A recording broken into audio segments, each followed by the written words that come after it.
Assalamualaikum warahmatullahi wabarakatuh. Nama saya Putri Aprilia Kurniasari, jurusan manajemen. Saya akan mempresentasikan tentang etika dalam Islam. Pengertian etika. Dalam tradisi filsafat, istilah etika lazim difahami sebagai suatu teori ilmu pengetahuan yang mendiskusikan mengenai apa yang baik dan apa yang buruk, berkenan dengan perilaku manusia.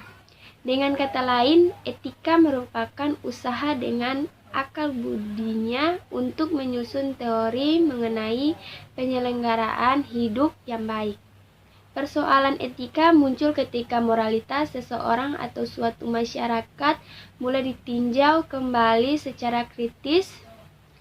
Moralitas berkenan dengan tingkah laku yang konkret, sedangkan etika bekerja dalam level teori nilai-nilai etis yang difahami, diyakini, dan berusaha diwujudkan dalam kehidupan nyata, kadangkala disebut etos. Sebagai cabang pemikiran filsafat, etika bisa dibedakan menjadi dua, yaitu objektivisme dan subjektivisme. Yang pertama berpandangan bahwa nilai kebaikan suatu tindakan bersifat objektif, terletak pada substansi tindakan itu sendiri.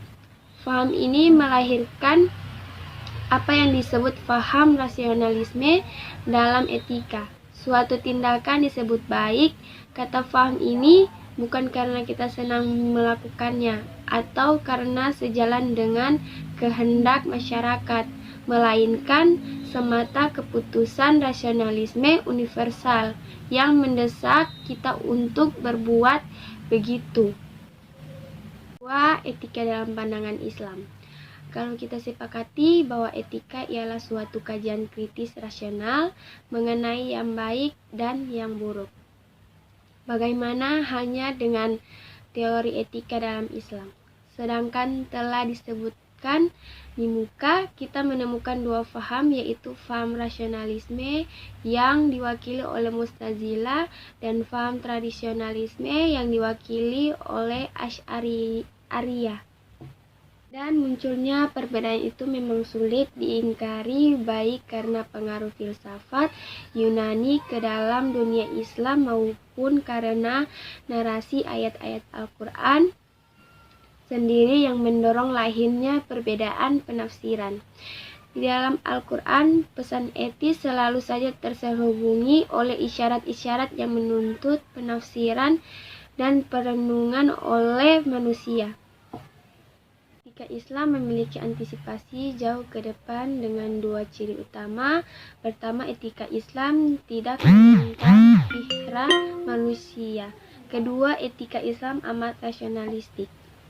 Setelah melakukan kajian terhadap berbagai teori dan definisi mengenai modernisasi, Inkelas membuat rangkuman mengenai sikap-sikap modern sebagai berikut, yaitu kecenderungan menerima gagasan-gagasan baru dan mencoba metode-metode baru, kesediaan buat menyatakan pendapat, kepekaan pada waktu dan lebih mementingkan waktu kini dan mendatang ketimbang waktu yang telah lampau, rasa ketepatan waktu yang lebih baik, keprihatinan yang lebih besar untuk merencanakan organisasi dan efisiensi, kecenderungan memandang dunia sebagai sesuatu yang bisa dihitung, menghargai kekuatan, ilmu dan teknologi, dan keyakinan pada keadilan yang bisa diratakan.